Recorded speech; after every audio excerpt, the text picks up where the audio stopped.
myself Naveen Kumar Sani. In the course Wireless and Mobile Communication, code REC 085. Today we are going to start Unit 5. In that we will discuss some more technology involvement in the wireless communication system. In that series we will start from the topic that is GSM, GPRS and edge technology. So these topics are the advanced of the 1G or the 1G network. So what basically first thing is, what is the GSM? So the full form of the GSM is specified as the Global System for Mobile Communication. Okay, so this GSM is the Global System for Mobile Communication, and this is the second generation technique or the standards, and it is the digital serial technology. As we are aware that in the 1G system, that was the analog technology. Like example for the 1G is AMPS, but of advance in the digital form, digital technology, the first technique, that is the GSM, that is the Global System for Mobile Communication. Okay, so next important point in the GSM is it is introduced the mobile voice, which is a high data rate as compared to the 1G itself, and voice. Okay, second important point in that, in the 1G in the 1G technology, it was the only based on the voice, but in the first data was introduced in the 2G technology. Okay, so it was used in the mobile voice and the data services. And there are some important facts about the GSM which is given below. The concept of GSM, it was emerged from a cell-based mobile radio system at the Bell Laboratories in the early 1970s. And the GSM is the name of the standardization group which was established in the 1982 onwards to create the common European Mobile Telephone Standards, or ETSI itself. So which is produced or which is introduced the standard for the GSM system.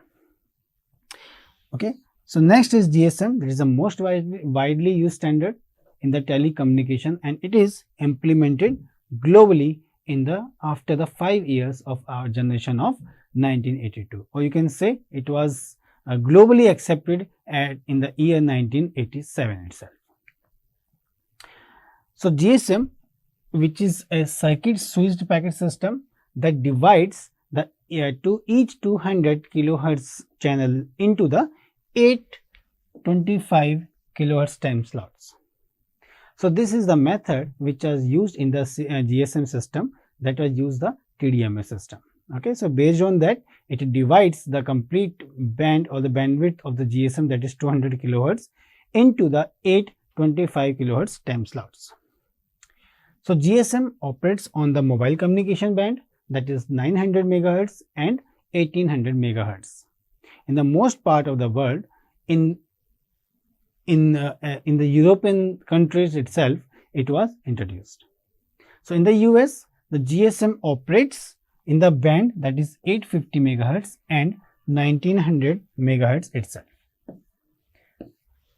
Next, this GSM provides the basic to advanced voice and the data services, which includes the roaming service. It was introduced first time in the GSM system.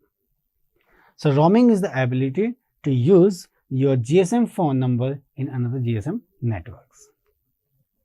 So basically the two features of the GSM, first one is the SIM, that is subscriber identity module, and the on the air privacy.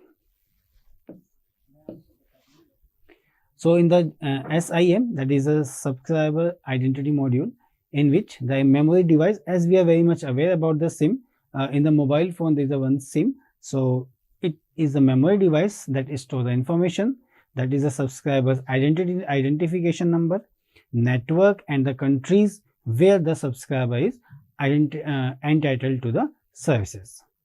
Then the private keys and the other users, which is specific information, is also introduced inbuilt or the stored into the SIM itself. So without SIM, all GSM mobiles are identical. There is no operation will be performed.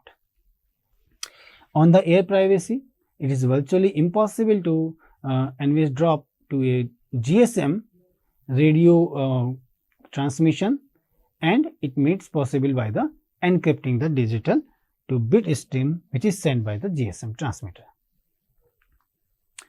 So, this is the architecture of GSM, that is the first one is the mobile station, second is the base station subsystems, network switching subsystems, and the operation support subsystems. So, these all four are the basic module of the GSM architecture. So, it is specified here in the GSM architecture. The mobile station, this is one part where the mobile is connected in that, and it is connected with the some subsystems or the base station subsystems or the BSCs, which comprise the BTS, that is your base transceiver stations, and the BSCs and BSCs. So, that is the base station controller. So, this part is the base station subsystems which comprise the BTS and BSCs, and there is the interfaces between the BTS and BSCs, that is the A base. Then we have the this portion about connecting BSC with the MSC itself. So, before that we must be aware that there is operational support subsystems also there, which comprise the TC, MSE, OMC. Okay, so these are transcoder and this MSC mobile service switching centers and the OMC itself. So, which is the operation and maintenance. So, this portion is responsible for making the connections between the different mobile stations. So, there is the interfaces, air interfaces between the BSCs and between the base station subsystems and the network switching subsystems. So, that is the ternary for the this is the interface for that. Then we have the next block of this one, that is your public network. So, which is the your landline phone itself maybe connected with the mobile phone. So, for that we have this internal architecture for connection, making the connections. So, in that we have the PSTN, okay, then ISDN and data network. So, everything is written in the full forms of these acronyms which is mentioned here in the diagram. So, first point, that is a mobile station. In that the mobile station which consists of obviously SIM. So, as we are aware about it, any mobile phone will have the your SIM, which is the subscriber identity module, and it contains the information about the complete geographical area at location at which your mobile is existing right now. So, for that information is used by the GPS itself to locate your mobile phones. Okay. So, that information is very important to know. So, without the SIM, as we are aware, only the emergency calls can be possible to make through the mobile phones if you are not insert the SIM itself. And in that the mobile stations can be identified by this. Every mobile phone has some number, that is the IMEI. So, this international mobile equipment identity. So, whenever you go for, if your mobile phone is lost somewhere and you want to find out that mobile, so you must know about this IMEI number for that mobile phone. So, in that way, without using the SIM, okay, so that mobile phone can be locate itself where your mobile phone is. Okay, then the mobile tracker, obviously, as I said, so mobile tracker systems use this IMEI number for detection of your lost mobile itself. Then a SIM card, there is some more information which comprise into the mobile station, that is a SIM card which contains your mainly the identifiers and the tables. So, which this number, this tables may be of a lookup tables. So, which comprise all the complete information which you have, the contact numbers, you have the SIM addresses, I mean your message addresses and everything, right. So, everything will be stored into the your tablets itself. So, such as identifiers and tables can be maybe such as the card type or the serial number. Okay. So, there is a list of subscribed services which is like a PIN personal identifier number, PUK. So, this is the PIN unblocking key and the authentication key itself. So all are the some functions. If you will open your mobile phone, you will go into the about phones, then you will see so many points you can see, or the options you will see, that what it comprise, like your PIN, PUK and IMSI. But we generally do not use, don't unblock all these pins. Maybe sometimes blocking and unblocking is very tough sometimes. As a subscriber, you cannot do that, so you have to go to the service center to unblock your mobile phone itself. Okay, so there's so many things to know about it. So don't go with this points, right? I mean, don't try to unblock your mobile phones based on this. PIN, so which is used to unlock the MS mobile station.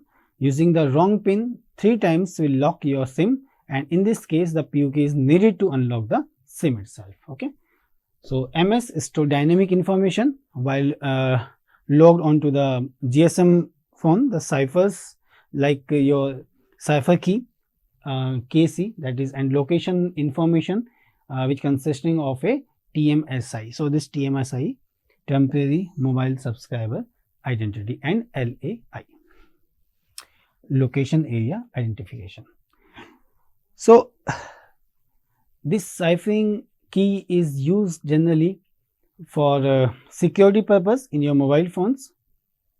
Okay, so we generally do not play with these options in our mobile phones. So because, as I said, the blocking and unblocking is not a very easy task, so all the time we have to go to service center for unblocking these things. Okay, although we have to take a customer care, so we cannot do that easily. Okay, so don't involve in that. So these are the interfaces in the GSM system. So in that the air interface or the UM interface. Second interface is the A interface, as we have just mentioned there. UM interface, this is the between MS and your base station. Then we have the ABIS interface. So this is the interface between the BTS and the BSC, base station controller. Then we have the ATAR, that is ATER, ternary interface. So this is the interface between the BSC, this is the base station controller, and the transcoder. Then we have the A interface or ABIS interface. So this A interface is between the transcoder and your MSCs. So this BIS, that means the binary, TER means the ternary. Okay, so the functions of a BTS, that is the different functions of BTS are ciphering, speech processing, modulation and demodulation. This is all on the physical layer and the data link layer itself. Then functions of the BSC, so which comprise the call establishment, mobility management, statistical raw data collection itself. Then we have the last, that is TC, function of transcoder. So that is the digital speech signal is compressed by using the transcoder. So this transcoder or encoder and decoder, so these things can be performed by this TC, transcoder. Next we have functions of MSC. It is responsible for call control, initialization of paging, okay, charging data collections. Then HLR, this is the home location register, which comprise the database which maintain permanent register of the subscriber identity number. Then we have the subscriber services and the current locations. So this is all about the mobile phones when you are in the same coverage area, I mean with the dedicated base stations. If it is some other mobile phone is coming from the one area to, I mean, into the next cell, so in that case this is a visitor location register which comprise the database which maintain the security information for the authentication of the mobile SIM card and the ciphering. Then subscriber identification number, then services that subscriber can use, and the information about the subscribers which is currently being in service. Then we have the network subsystem, in which the AUC is used, which is the special protected part of the HLR. So the function of that one is which provide the security, okay, security and to protect the user identity and the data transmission. Then we have the EIR, which is responsible for the IMEI checking, then checking to validity of the mobile equipment. Then we have the 3 list of mobiles, maybe the white list, which which have the list of valid IMEI numbers. Then we have the gray list, the list of manufacturing devices.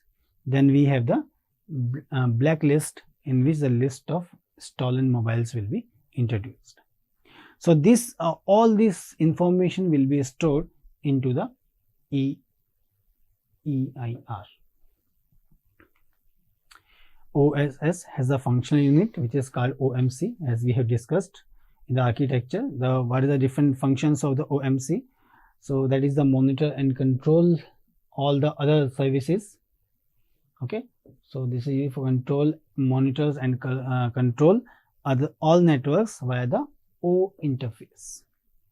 So for that, the O interface is there, and these interfaces may be of your SS7 with the X.25.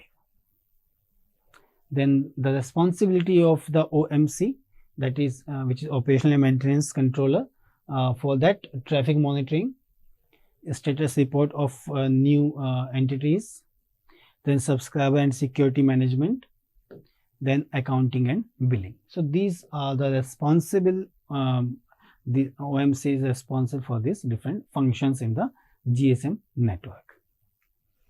So this also OMC, which uses the concept of TMN, also with the telecommunication management network itself.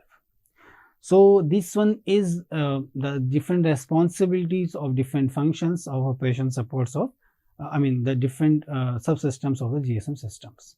So next part of GSM, that is the radio subsystems.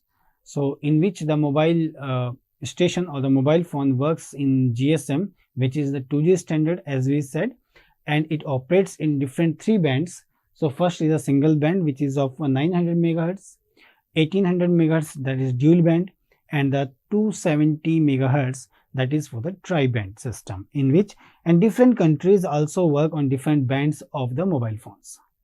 Okay, so when a mobile is moved from India to US, then we set the dual band. Okay, so just for example, it is mentioned, if you are moving from one country to another country, so in that case the dual band, this mobile phone will work in the dual band system, right? So as I said, different in different countries the different bands are utilized, because the existence of this frequency band or the spectrum is very limited. So we have to use that spectrum, so that globally we can use the given frequencies. So here it is mentioned about the GSM spectrum allocation in the India.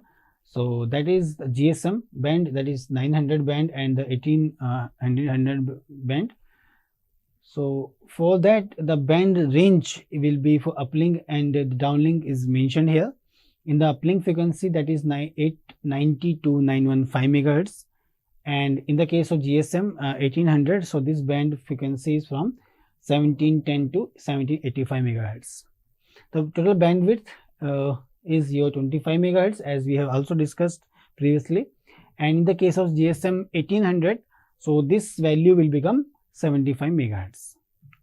In the case of downlink frequency, which is from base station to the mobile phone, so in that case the frequency band will become 935 to 960 megahertz and the 1805 to 1880 megahertz. So this is a band of frequencies.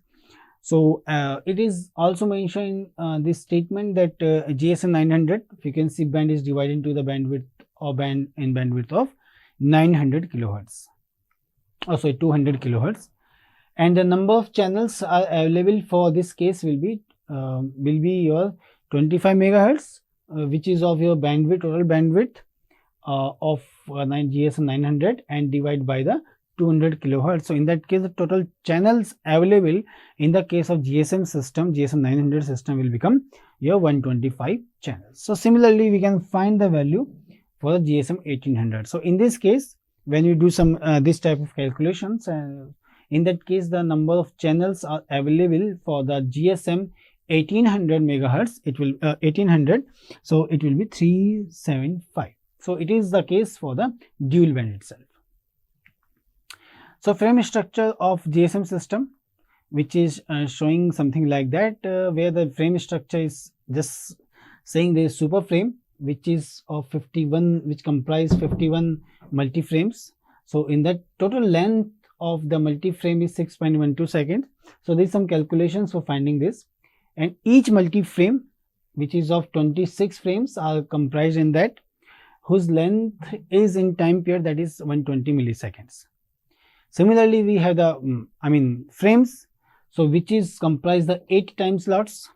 Each frame comprise the 8 time slots, and for that the time period for this is 4.615 milliseconds. Then each slot will have the total 156.25 bits time period. Okay, so for that total time period for this number 126.25 bits are 576.92 microsecond. And what it comprise? It comprise the 3 tail bits, coded data for the 57 bits, stealing flag for 1 bit, 26 for this is mid ambulance, 1 again stealing flags, coded data for 57, tail bit for 3 bits, and the guard period 8.25. So in that we can say simply that this coded data 57 and this 57 is useful, and rest of the bits which are just using 3 bits and tail bit, stealing bit, and the mid-amble bits like that. So these are just for precautionary we use in this frame structure. Okay, so in simple way we can say that 156.25 bits, when we have 8 time slots for that, then we will form the one frame. When we take the 26 frames, so we call it as the multi-frame. When we take the 51 multi-frames, so we call it as the super frames. So this is the frame structure for the system. Okay, so there are different frame types in the GSM system, which comprise the 26 TDMA frame multi-frame, which carry the TCH and the SACCH control channel, and the FACCH is control channel itself in the 26 TDMA. Second, we have 51 TDMA, in which the frame multi-frame is used to carry the BCCH and the CCH, and SD, CCH and SACCH. So these are some controlling channels, or the signaling channels, or the broadcast channels. Okay, so everything is mentioned there. So this is the architecture for the frames, which we have just discussed, but this is in the case of TDMA. So GSM channels, we have discussed about that. Radio interfaces, we have covered about this. The different interfaces are there between the MS and the BTS. Then okay, so and different identity of the GSM systems. Physical channels, so when a mobile station and the BTS communicate, so it will create the one physical channel between these two identity. Similar to that, we have the logical channel, so in which the data, whether use the traffic or signaling information, are mapped onto the physical channels by defining the number of logical channels. So this logical channel will carry information of a specific type, or a number of these channels can be obtained before being mapped onto the same physical channel. So for example, it is mentioned that the speech is sent on the logical channel, that is traffic channel, during which the transmission is allowed a certain physical channel, which says the TS6 on the carrier 0. The logical channels are divided into 2 groups, that is your control channels and the traffic channels. Okay, so these are the calculation for the GSM 900. Bit rate calculation for that is mentioned here. if there is a forward link which is mobile base station to mobile, and that band of frequency is 25 megahertz, and reverse link, that is mobile station to base station, this is uplink. So for that also the bandwidth is 25 megahertz. So total number of channels we have calculated previously, that is 125 for the 900 GSM. So when you do some more calculations about that, then we will find what is the effective channel transmission rate, signaling bit duration. Okay, so these things we can calculate it. So next is GPRS. So that is General Packet Radio Service, which is advanced or evolved of GSM. Okay, so the data rate is high in the case of GPRS as compared to GSM system. So there is some additional hardware is introduced in the GSM itself, in the case of GPRS itself. So that is the GGSN, that is Gateway GPRS Support Node, SGSN Service GPRS Support Node, and the PDN Packet Data Network. So it's a function for the SGSN and GGSN. So in that it comprises that SGSN function. It is enable the authentication and then tracks the location of a mobile within the network. Okay, it also ensures that the quality of service at the required level of the system. GGSN, so function, it appears at the data gate flow to the public packet networks, and which provides the identity to the modules for the internet. Okay, so which access the following, which follows the network protocols itself to support by the GPRS system. Okay, so GPRS are the X.25 and IP.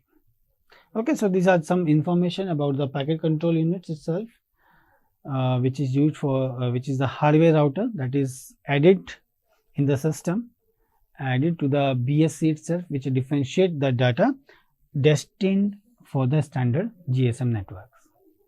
Okay, so there is a channel for the GPRS which comprise the broadcast channels, that is packet broadcast central channel, which comprise the PB. This is the broadcast channel central channel. Then common control channels are your PPCH, packet paging channel, packet random access channel, packet access grant channel, packet notification channel, and there are some dedicated control channels like packet associated control channels or packet timing advanced control channels. Then we have the dedicated traffic channel, that is PDTCH. So these are different classes for the GPRS system, which is the class A, B and C. So, okay. So class A, which is mobile phones, in this class can be connected to both the GPRS and GSM services at the same time. In class B mobile phones, in this class can be attached to both GPRS and GSM services. In class C, the mobile phones in this class can be attached to either GSM or GPRS services, but the user needs to switch manually between the two different types. So the three different modes of operation: initialization, standby or ready mode. Next and last, that is edge enhanced data rates for GSM evolution. So that is the your 2.5G technique or generation standard advanced to GSM and GPRS. So this is again a digital mobile phone technology which allows to improve data transmission rates, and reliability is more as compared to GSM and GPRS itself. So edge is considered as a pre-3G technology which was deployed on GSM networks beginning in 2003, initially by the Singular in the United States, and the edge can function on any network with the GSM or GPRS which is deployed on it, and which provided the carrier implementation which is necessary, upgraded in the case of edge. So it is technology that gives GSM the capacity to handle the services for the third generation of mobile network. So next, third generation, that is WCDMA, which is the third generation network, which we will discuss in the next lecture itself. So it enables the services like multimedia, file transfer, web browsing, and the video conferencing. So these are some of the applications of the edge technology which is used. So using the edge, operators can handle triple subscribers than the GPS, and triple their data rates, and extra capacity to the voice communication system. So edge is capable for offering data rates of 384 kbps and theoretically up to 473.6 kbps. So it also provides the evolutionary migration from the GPRS to UMTS, which I had just said about the 3G technique. So broadband like speed is achievable on the current 200 kHz GSM radio carrier, and it is easy to offer global services to subscribers, in which the 82% of global market is GSM. Okay, so it is easy for roaming and billing. Okay, so economic force is less costly than upgrading this system for the third generation technology. So it is your 2.5G technology, that is edge, and its speed in the GSM TDMA more than GSM TDMA, that is 384 kbps, and this some comparison table is also mentioned here about the GSM and the edge. So modulation technique which is used in GSM, that is GMSK, and here there is a 8PSK. So next is the bit rate, that is 270 kbps in the GSM and 812 kbps in the edge. Channel bandwidth 200 kHz and 200 kHz is the same for the GSM and the edge. Pulse shaping, Gaussian pre-filter, that is BT, that is 0.3, and in the case of linearized GMSK, pulse shaping system is used in the edge. Modulation type, that is used the non-linear constant envelope in the case of GSM and linear in the case of edge. Okay, so this is all about these three techniques which we had discussed: the GSM, GPRS, and the edge. So in the last we can say GSM, which is of 2G technique, GPRS is advanced form of the one step ahead of GSM, and then the edge technique, which is the again evolved GSM system. Okay, so for the high data rate system. Okay, thank you very much.